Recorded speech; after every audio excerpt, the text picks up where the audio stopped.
So last lecture मध्ये आपण पाहिलं की इन्स्क्राइब्ड अँगल थेरम म्हणजे काय. So inscribed angle theorem is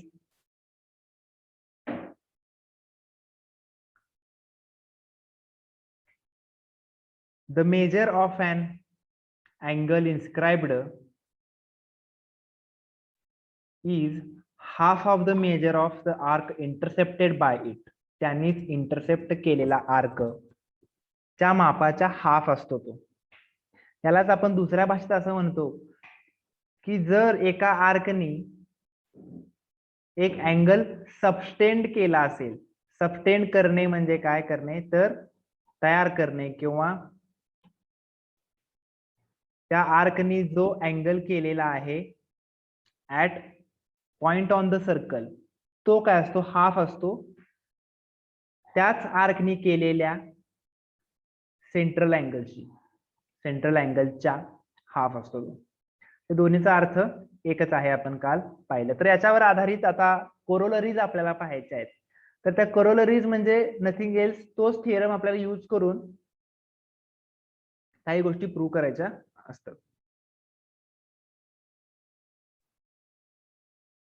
okay, तर फर्स्ट कोरोलरी आहे angle inscribed in the same arc are congruent. Angle inscribed in the same arc are congruent.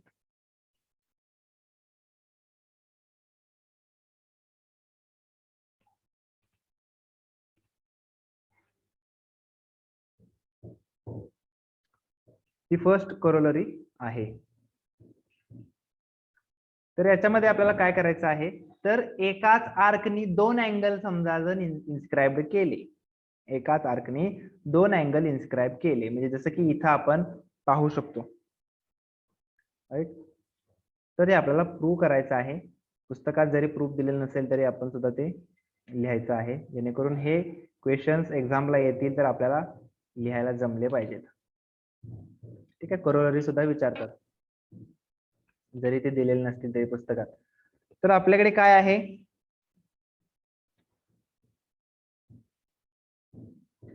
Given मध्ये आपण लिहू शकतो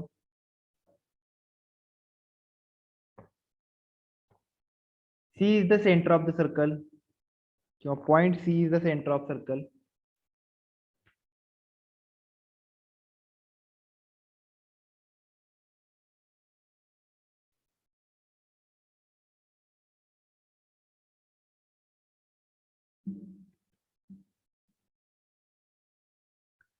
तर ह्या सर्कल मध्ये काय होत आहेत तर दोन अँगल इन्स्क्राइब दिसत आहेत मला. बघा दोन अँगल कोणते angle PQR and angle PSQ.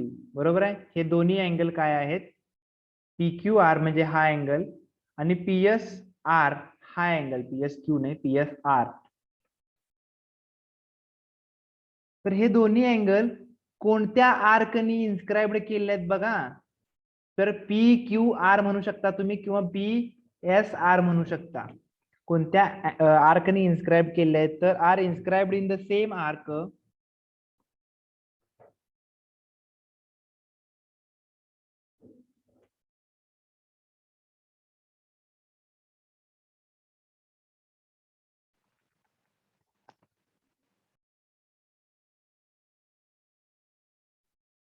PSR.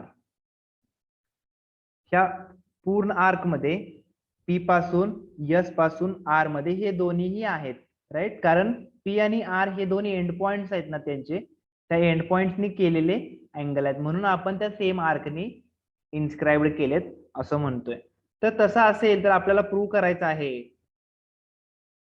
की ते दोन्ही अँगल काय असतात कॉन्ग्रंट असतात. म्हणजे अँगल PQR हा कॉन्ग्रंट असेल अँगल PSR शी.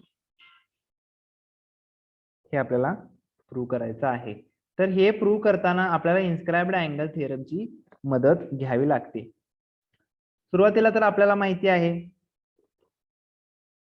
की बघा आता जरी अँगल PQR असला बघा व्यवस्थित लक्ष द्यायचं. PQR जो आहे हा आर्क PSR किंवा PQR मध्ये इन्स्क्राइब्ड आहे बरोबर आहे.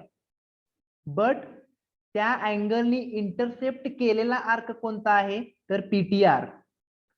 त्या आर्कनी इंटरसेप्टेड आर्क कोणता आहे, सॉरी त्या अँगलनी इंटरसेप्टेड आर्क कोणता आहे, पीटीआर. तर ते आपल्याला लिहायचं आहे की arc PTR is intercepted by, तो कशामुळे तयार झालेला आहे, intercepted by angle P Q R. आणि अँड तोच आर्क बघा, सेम आर्क पीटीआर हा इंटरसेप्ट झालेला आहे, इंटरसेप्टेड बाय अँगल पीएसआर. तर ह्या दोन्ही अँगलनी एकच आर्क इंटरसेप्ट केलेला आहे. जसा ते दोन अँगल एकाच अँगल मध्ये इन्स्क्राइब्ड आहेत, तसंच त्या दोन अँगलनी एकच आर्क इंटरसेप्ट केलेला आहे. शब्दांची गोळाबेरी समजते. इंटरसेप्टेड मी कधी म्हणतोय, जर मी आर्कला बोलत असेल तर तो आर्क जो आहे तो इंटरसेप्टेड बाय अँगल आहे, आणि जो तो अँगल आहे तो इन्स्क्राइब्ड बाय आर्क आहे. तर आपल्याला इंटरसेप्टची गरज असते का, कारण आपल्या इन्स्क्राइब्ड अँगल थेरम मध्ये आपण काय सांगितलेलं आहे, तर तो जो अँगल असतो पी क्यू आर तो काय असतो, half of the measurement of arc intercepted bye it. तर त्यांनी इंटरसेप्ट केलेला आर्क आहे त्याचा तो हाफ असतो, त्याच्या मेजरमेंटचा तो हाफ असतो. म्हणून मग मी लिहू शकतो hence angle P Q R जो असेल तो काय असेल, half of measurement of arc PTR. याला इक्वेशन नंबर 1 देतो. रिझन याचं काय असणार आहे, इन्स्क्राइब्ड अँगल थेरम.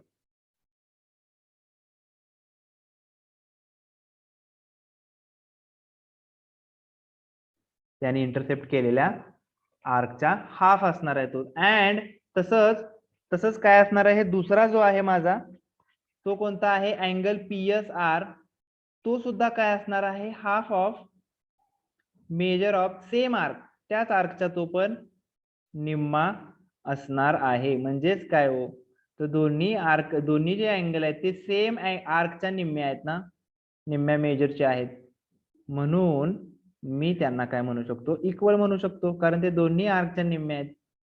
हा जर 100 असेल, त्या 100 डिग्री जर ह्या आर्कचे मेजरमेंट असेल, तर हा सुद्धा 50च येणार आहे आणि हा सुद्धा 50च येणार आहे. म्हणजेच हे दोन अँगल काय असणार आहेत, कॉन्ग्रंट असणार आहेत असं आपण सांगू शकतो. तर ही कोरोलरी आहे. हेन्स मी काय म्हणू शकतो, angle PQR is congruent with angle PSR from 1 and 2. एवढी सोपी कोरोलरी आहे, काही याच्यामध्ये नसते. हा शंका आहे का याच्यामध्ये? नाही. ओके, पुढे जाऊया. तर सेकंड कोरोलरी काय आहे बघूया आपण. Angle inscribed in the semicircle is a right angle. पहा काय म्हणायचं आहे त्यांना, तर त्यांना असं म्हणायचं आहे की जर मी एक अँगल, बघा जर मी एक अँगल इन्स्क्राइब केला कशामध्ये, सेमी सर्कल मध्ये. सेमी सर्कल मध्ये इथं दिसतंय बघा, सेमी सर्कल मध्ये म्हणजे काय, तर त्याचे जे एंड पॉइंट आहेत, त्याचे जे एंड पॉइंट आहेत ते जर मी जोडले तर ते मिड पॉइंट मधून जातील.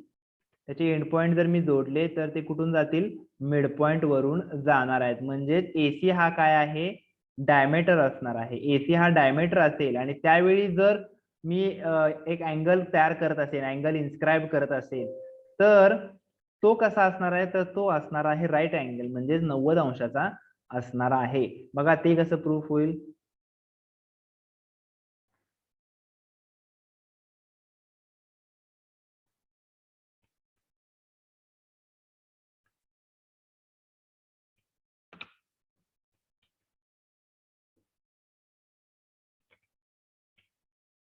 given again, m is the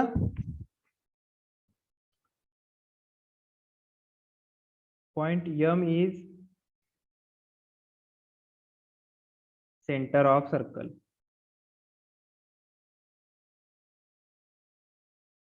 okay. त्याच्यानंतर अँगल एबीसी जो आहे, अँगल एबीसी जो झालेला आहे तो काय झालेला आहे, इन्स्क्राईब झालेला आहे. इन्स्क्राइब्ड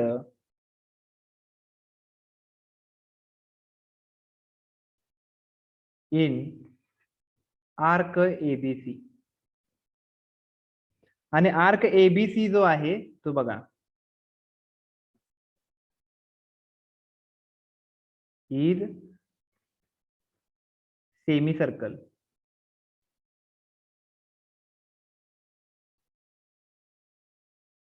तो काय आहे, सेमी सर्कल आहे. हे आपल्याला सांगितले त्याने की सेमी सर्कल मध्ये इन्स्क्राईब झालाय, सेमी सर्कल मध्ये इन्स्क्राईब झालाय.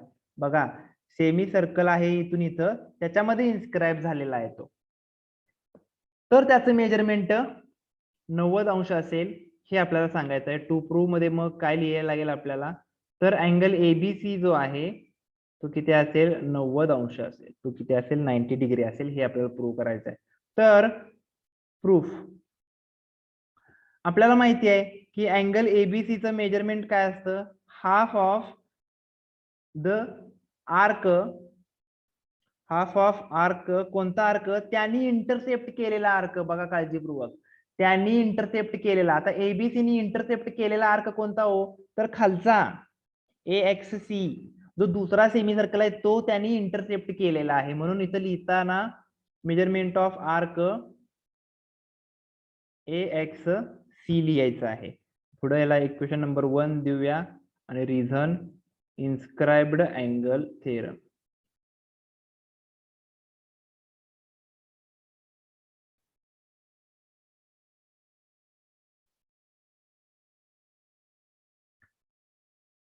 राईट. बट पण आपल्याला काय माहिती आहे, आर्क AXC जो आहे तो काय आहे, सेमी सर्कल असणार आहे. का सेमी सर्कल असणार आहे, कारण त्याचा दुसरा जो भाग आहे तो सेमी सर्कल आहे. जर वरचा सेमी सर्कल आहे म्हणून तुम्हाला सांगितलं असेल, तर तो खालचा पण राहिलेला काय असणार आहे, सेमी सर्कलच असणार आहे. नाही, त्यामुळं AXC is a semi circle. याचं रिझन काय देऊ शकता तुम्ही, कारण आर्क एबीसी हा सेमी सर्कल आहे. त्यामुळे वरचा सेमी सर्कल असेल तर खालचा सुद्धा काय असणार आहे, सेमी सर्कल असणार आहे. वरचा अर्धा पार्ट असेल तर खालचा पण काय असणार आहे, अर्धाच पार्ट असणार आहे. म्हणून आपण सांगू शकतो की सेमी सर्कलचं मेजरमेंट किती असतो, तर मेजरमेंट असतं 180. तर AXC चं मेजरमेंट आलेलं आहे 180. AXC चं काय आहे, मेजरमेंट 180. म्हणून मग अँगल एबीसी चं मेजरमेंट काय येईल, तर 1/2 इंटू 180. राईट. याला इक्वेशन नंबर 2 देऊया आणि मेजरमेंट ऑफ सेमी सर्कल असं, मेजर ऑफ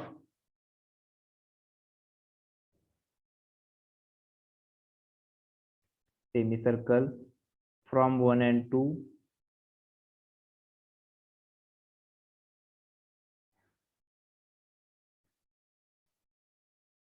अँगल एबीसी किती येईल, 90 डिग्रीचा कोण होईल. सेमी सर्कल मध्ये किती डिग्रीचा कोण होत असतो, 90 अंशाचा कोण होत असतो. तर हे छोट्या छोट्या गोष्टी लक्षात ठेवायच्या आहेत आपल्याला, जेणेकरून पुढे ह्या वापरताना अडचण येणार नाही. काय काय लक्षात ठेवायचं आहे, तर एकाच आर्कने जर इन्स्क्राइब केले असतील तर ते दोन सेम असतात. आणि जर सेमी सर्कल मध्ये एखादा अँगल तयार केला असेल, इन्स्क्राइब झाला असेल, तर तो 90 अंशाचा असतो. हे याच्यातून आपल्याला प्रूव्ह करायचं आहे. सोपा आहे. ओके. काय शंका याच्यामध्ये,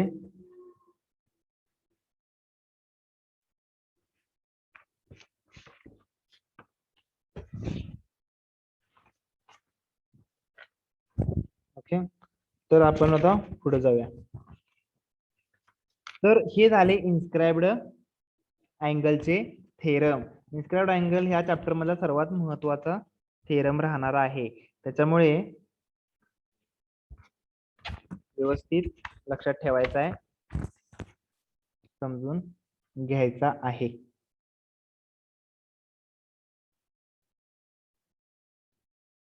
ओके. तर आता पुढे जाऊया. नेक्स्ट आहे सायक्लिक क्वाड्रिलॅटरल. तर सायक्लिक क्वाड्रिलॅटर म्हणजे काय हे आता आपल्याला पाहायचं आहे. सायक्लिक क्वाड्रिलॅटर म्हणजे काय हे समजून घ्यायचं आहे.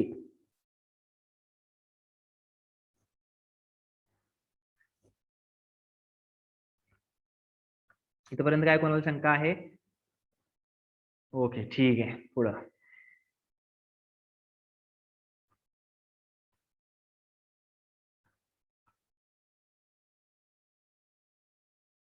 Cyclic quadrilateral. आता हा तर क्वाड्रिलॅटरल आहे. हा सर्कल चॅप्टर मध्ये काय करतोय असं म्हणाल तुम्ही, बरोबर? क्वाड्रिलॅटरल सर्कल चॅप्टर मध्ये काय आणलंय? तर हा सर्कल मध्ये तयार केलेला क्वाड्रिलॅटरल असतो. काय असतो? सर्कल मध्ये तयार केलेला. म्हणजे कसा हो? असा. तर जर सर्कल मध्ये आपण, हा सर्कल आहे, सर्कल मध्ये तयार केलेला म्हणजे सर्कल वरती सगळे ते वर्टेक्स असतात. त्या क्वाड्रिलॅटरचे सगळे वर्टेक्स कुठे असतात? सर्कल वरती, सर्कलच्या पेरिमीटर वरती सगळे वर्टेक्स असले की त्याला आपण काय म्हणतो? सायक्लिक. सर्कल मध्ये येणारा क्वाड्रिलॅटर कोणता? Cyclic quadrilateral. म्हणून याचं डेफिनेशन काय आहे? If all vertices of a quadrilateral lie on the same circle then it is called a cyclic quadrilateral. खूप सोपी डेफिनेशन आहे आणि अर्थ पण सोपा आहे. काय सगळे त्याचे कुठं असणार आहेत? सगळे वर्टेक्स कुठं असणार आहेत? सगळे वर्टायसेस कुठं असणार आहेत? तर सर्कल वरती असणार आहेत. म्हणून त्याला आपण सायक्लिक क्वाड्रिलॅटरल म्हणतो. पण आता एक थेरम आहे, तो थेरम आता आपल्याला शिकायचा आहे. खूप सोपा थेरम आहे आणि ह्या थेरम साठी आपल्याला आता अगोदरच्या गोष्टी वापरायच्या असतात. म्हणून तो थेरम आता आलेला आहे. कारण ह्याच्यासाठी आपण जे वापरणार आहे ते सगळं आपण आता जस्ट शिकलेलं असतं. त्याच्यामुळे हा थेरम आपल्याला वापरायचा. थेरम काय आहे बघूया आता आपण. Theorem of cyclic quadrilateral. Opposite angles of cyclic quadrilateral are supplementary. किती छोटा आणि सोपा, खूप महत्वाचा आहे. पण काय? Opposite angles of cyclic quadrilateral are supplementary. तर अपोजिट अँगल्स म्हणजे काय समजून घेऊया आपण. अपोजिट अँगल्स म्हणजे समोरासमोरचे अँगल्स. तर समोरासमोरचे अँगल्स काय असतात? सप्लिमेंटरी असतात. सप्लिमेंटरी या शब्दाचा अर्थ विसरला नाही ना तुम्ही? सप्लिमेंटरी म्हणजे ज्यांची बेरीज 180 येते. तर अपोजिट अँगलची जर तुम्ही बेरीज केली म्हणजे बी प्लस डी केलं तर तुमची बेरीज 180 येणार आहे.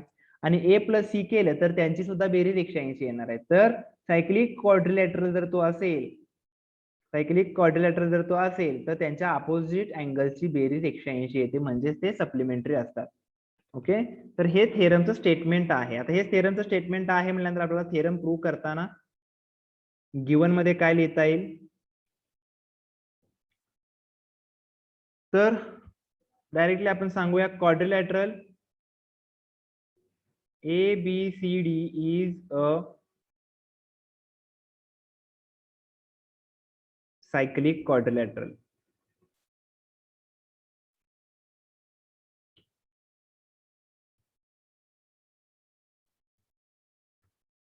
ओके, अजून काय सांगितलेलं आहे? काय नाही. टू प्रूव्ह आपल्याला काय करायचं? Opposite angles. अँगल बघा, ए लिहायचंय मला, angle DAB plus angle BCD 180 असणार, सप्लिमेंटरी आहे म्हणजे. आणि तसंच angle ADC plus angle ABC 180 असणार आहे. समजते? काय प्रूव्ह करायचं? सायक्लिक क्वाड्रिलॅटरल असेल तर त्यांच्या अपोजिट अँगलची बेरीज काय असते? 180 असते. हे आपल्याला याच्यावरनं प्रूव्ह करायचं आहे. तर आता प्रूव्ह करूया मग. प्रूफ.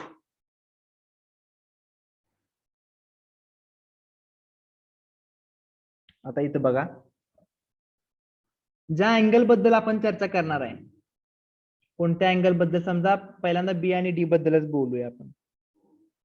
ठीक आहे. जर डी बद्दल मला बोलायचं असेल, हा अँगल, तर ह्या अँगलचं मेजरमेंट मला कोणता आर्क देणार आहे? त्यांनी केलेला इंटरसेप्टेड आर्क, म्हणजे हा सी पासून ए पर्यंतचा, सी पासून ए पर्यंतचा आर्क जो आहे तो त्यांनी इंटरसेप्ट केलाय की नाही? म्हणजेच ABC किंवा CBA हा आर्क मला मेजरमेंट जो देईल त्याच्या हाफ मेजरमेंट असणार आहे डीचं by the inscribed angle theorem. समजतंय? आणि तसंच बी जो आहे तो काय असणार आहे half of the arc ADC, कारण त्याने तो इंटरसेप्ट केलेला आहे. एडीसी नी इंटरसेप्ट केलेला आर्क आणि एबीसी नी इंटरसेप्ट केलेला आर्क, हे दोन्ही आर्क मिळून तर माझं सर्कल तयार होतंय की, बरोबर आहे की नाही? दोन्ही मिळून काय होते सर्कल तयार होते. म्हणजे त्यांची बेरीज किती येते हाफ हाफ हाफ ऑफ 360 म्हणजेच 180. इतकं सोपं प्रूफ आहे बघा. फक्त लिहायचा व्यवस्थित लिहायचं. आर्क एबीसी जो आहे is intercepted bye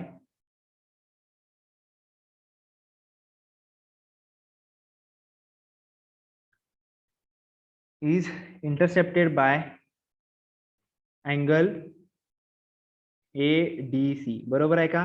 arc ABC जो आहे तो एडीसी नी इंटरसेप्ट केलेला आहे, म्हणून आर्क किंवा सॉरी अँगल एडीसी काय असणार आहे half of measurement of arc ABC reason ह्याचं काय असणार आहे इन्स्क्राइब्ड अँगल थेरम.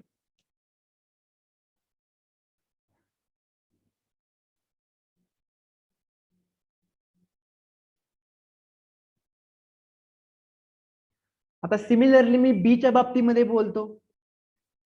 जो बी आहे म्हणजेच एबीसी हा जो कोन आहे त्याने इंटरसेप्ट केलेला म्हणजे कोणता तर एडीसी. तर त्याच्या संदर्भामध्ये लिहितो आता आर्क एडीसी इज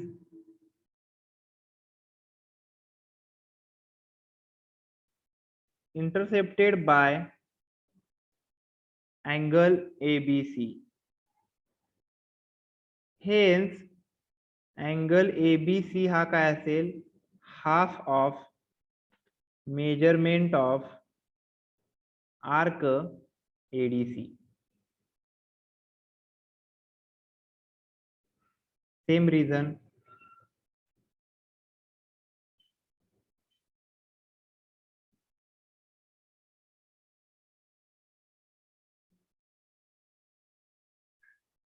ह्या अँगलनी इंटरसेप्ट केलेला हा अँगल सॉरी आर्क आणि ह्या अँगलनी इंटरसेप्ट केलेला हा. आता या दोघांची बेरीज करायची आहे मला. आता दोघांची बेरीज करायची आहे तर मी बेरीज करतो बघा काय होते. Now angle ADC plus angle ABC काय होईल तर half of measurement of arc ABC plus half of measurement of arc ADC from 1 and 2.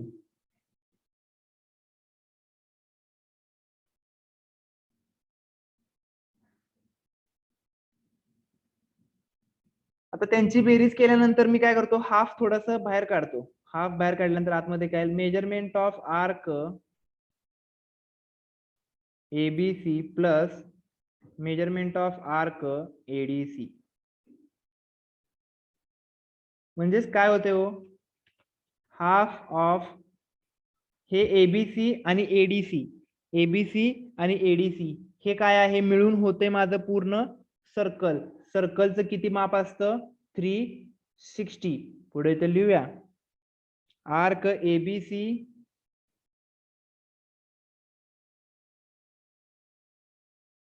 and arc ADC constitute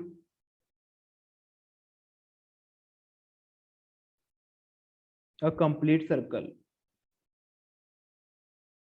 ते दोन्ही मिळून काय करतात कंप्लीट सर्कलच तयार करतात. म्हणून काय होतंय तर त्यांची बेरीज 360 येणार आहे. मग 360 ला जर दोन्ही भागलं तर किती येणार आहे 180. हेन्स मग मी लिहू शकतो angle ADC plus angle ABC हे किती असणार आहे 180 असणार आहे. हे झालं ह्या दोघांच्या बाबतीमध्ये. बी आणि डी च्या बाबतीमध्ये सेम आपण ए आणि सी च्या बाबतीमध्ये पण करू शकतो. ए हा जो अँगल आहे हा कोणत्या हे अँगल कोणत्या आर्कला इंटरसेप्ट करतो तर बीसीडी ला, तसा सी कोणाला करतो बीएडी ला, तर हे दोन्ही मिळून काय होईल 360च्या निम्म 180 होणार आहे. म्हणून इथं सिमिलरली फक्त लिहिलं तरी चालत असतं, पूर्णपणे आहे त्या स्टेप्स परत लिहायच्या नाहीत, फक्त सिमिलरली म्हणायचं.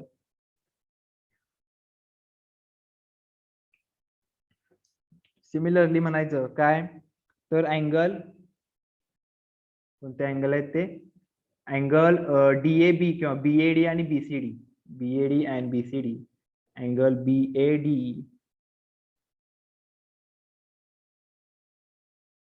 यांची बेरीज सुद्धा किती येते 180 येते. हे झालेलं आहे आपलं proof. Similarly we can prove. किती सोपा प्रूफ आहे बघा, बघू काय याच्यामध्ये अवघड आहे.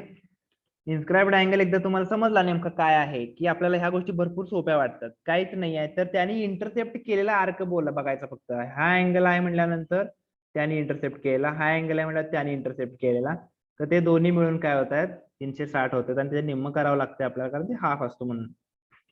आणि अशा प्रकारे हा थिअरम सुद्धा आपला झालेला आहे. शंका?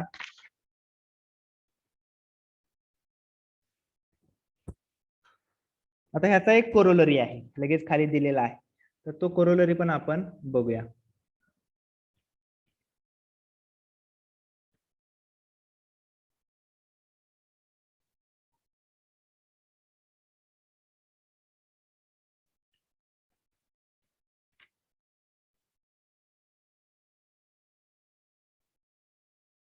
काय आहे corollary? An exterior angle of quadrilateral cyclic quadrilateral is congruent to the angle opposite to its adjacent interior angle. खूप काय काय सांगण्याचा प्रयत्न केलाय, पण सोपा आहे खूप.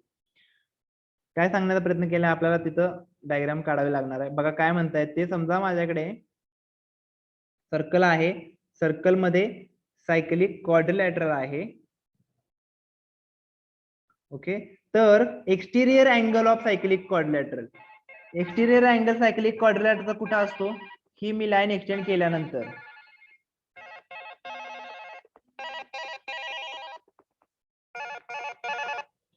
तर ही लाईन मी एक्सटेंड केल्यानंतर मिळणार, म्हणजे अशी.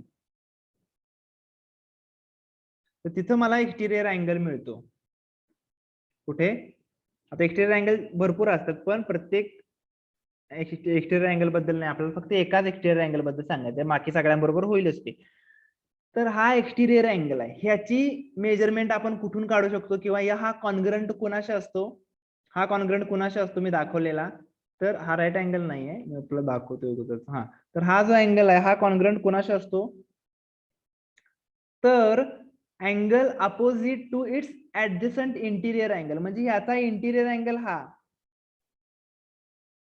याचा इंटिरियर अँगल हा याच्या अपोजिट जो असणार आहे त्याच्याशी तो कॉन्ग्रंट असणार आहे, म्हणजे हा अँगल याच्याशी कॉन्ग्रंट असणार आहे, त्याच्या ऍडजसंटशी अपोजिट, ऍडजसंटची अपोजिट, ऍडजसंटची अपोजिट. जर समजा मी दुसरीकडे काढला, समजा मी इकडे काढला, तर इथं माझा काय झाला एक्सटिरियर अँगल झाला, तर त्याच्या ऍडजसंटची अपोजिट बरोबर तो कॉन्ग्रंट असणार आहे, ऍडजसंटची अपोजिट. ठीक आहे, समजा मी इथे काढला, तर त्याच्या ऍडजसंटशी अपोजिट म्हणजे हा याच्याशी, समजते की नाही काय म्हणायचं त्यांना. इथे काढला तर याच्या ऍडजसंटशी अपोजिटशी तो इक्वल असणार आहे, हे आपल्याला प्रूव्ह करायचं आहे. सोपं आहे. ह्याला आपण नाव देऊया काहीतरी, ए बी सी डी आणि इकडं ई गिवन.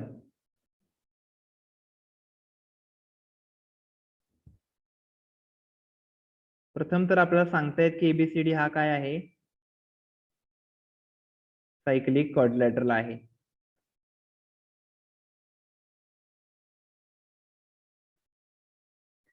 त्याच्यामध्ये अँगल जो माझा आलेला आहे बीसीई, राईट, बीसीई हा काय आहे एक्सटिरियर अँगल आहे.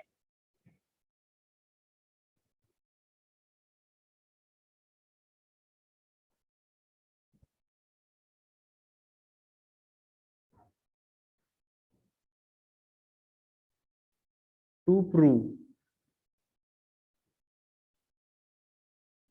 काय करायचंय, जो अँगल बीसीई आहे म्हणजे एक्सटिरियर अँगल जो आहे तो कॉन्ग्रंट कोणाशी असणार आहे, त्याच्या ऍडजेसंटच्या अपोजिट म्हणजे हा अँगल बीएडी. अँगल बीएडी बरोबर तो काय असणार आहे, कॉन्ग्रंट असणार आहे. प्रूफ खूप सोपा आहे बघा. आता सायक्लिक क्वाड्रिलेटरल आहे म्हटल्यानंतर सायक्लिक क्वाड्रिलेटरल थिअरम मी वापरू शकतो. तर तो थेरम कुठला आहे, अपोजिट अँगल. तर ए आणि सी ची बेरीज किती असणार आहे, 180 असणार आहे. त्यांचं पूर्ण नाव लिहितो मी. एकाचं नाव आहे बीसीडी आणि दुसऱ्याचं नाव आहे बीसीडी आणि बीएडी, राईट. अँगल बीसीडी आणि बीएडी. हा बोला. ते क्वाड्रिलेटरल दोन समोरासमोर बाजू पॅरल असतील तरच येणार की असं? नाही नाही नाही, सायक्लिक क्वाड्रिलेटर कसाही असू शकतो. सर्कल मध्ये क्वाड्रिलेटर कसाही काढा तुम्ही. सर्कल समजा मी असा काढलो, ह्याच्यामध्ये आता माझ्याकडे तो सर्कल सेंटर तसा रेडी होता म्हणून असा काढला समजा तुम्ही, तरी चालतंय. कसाही काढा ते होणारच.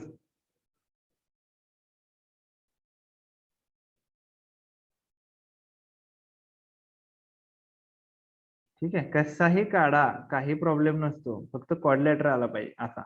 तर हा सायक्लिक क्वाड्रिलेटर आहे, याच्यामध्ये सुद्धा ते लागू होणार. समजा मी इथं हे केलं तर हा जो आहे तो काय असणार आहे, याच्या आतल्याच्या अपोजिट बरोबर कॉन्ग्रंट असणार आहे, म्हणजेच याच्या बरोबर कॉन्ग्रंट असणार आहे. समजते, कसाही काढा तो तिथं येणारच आहे थेरम. समजते, तसं काही नसतं पॅरलल वगैरे. हे मी आता माझ्याकडे सर्कल तो जो चौकोन रेडी होता म्हणून तो तसा आलाय. ठीक आहे. तर अँगल बीसीडी जो आहे बघा, आपला सायक्लिक क्वाड्रिलेटर थेरम काय सांगतो, angle BCD plus angle BOD तर मेजरमेंट किती असतं, 180 असतं. Cyclic quadrilateral theorem.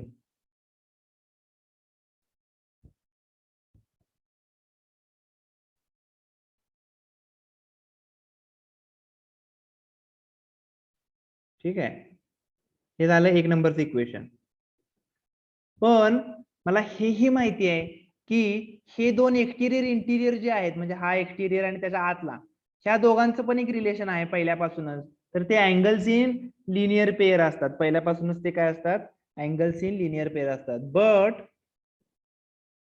Angle BCD जो आहे तो अँगल बीसीई बरोबर 180 पहिल्यापासूनच आलेला आहे. कारण का, तर ते दोन अँगल्स इन लिनियर पेअर आहेत. एक्सटिरियर आणि इंटिरियरचं नातं हे पहिल्यापासून आपण पाहत आलोय की ते काय आहेत, अँगल्स इन लिनियर पेअर असतात. त्याच्यामुळे त्यांची बेरीज पण 180 असते. मग आता हे पण 180, हे पण 180, म्हणजे ह्या दोघांना मी इक्वल करू शकतो. हेन्स मी लिहू शकतो की angle BCD plus angle BAD is equal to angle BCD plus angle BCE from 1 and 2. कारण दोघांची पण बेरीज 180 आहे म्हटल्यानंतर दोघांना मी इक्वल लिहू शकतो. तर ते दोघांना पण मी इक्वल लिहिलं.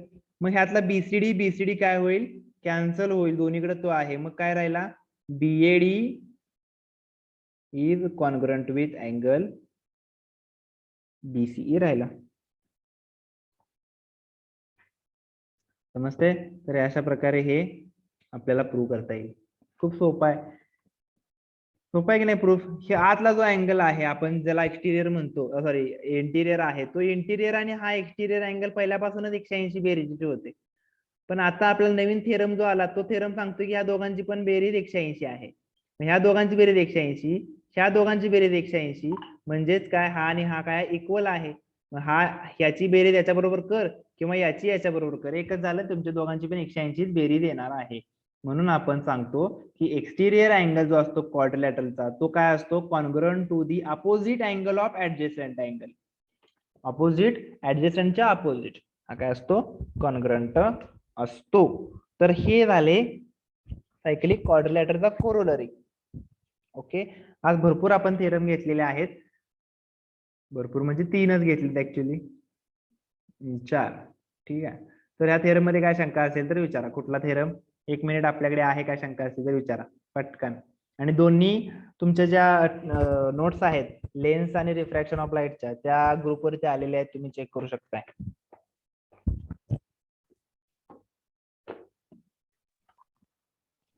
सर हा, बोला बोला.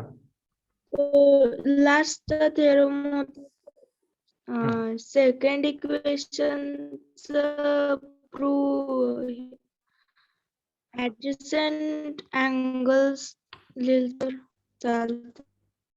ऍडजसंट अँगल्स आर सप्लिमेंटरी असं लिहिलं. Adjacent angle supplementary. ऍडजस्टंट अँगलचा अर्थ काय होतो माहिती का?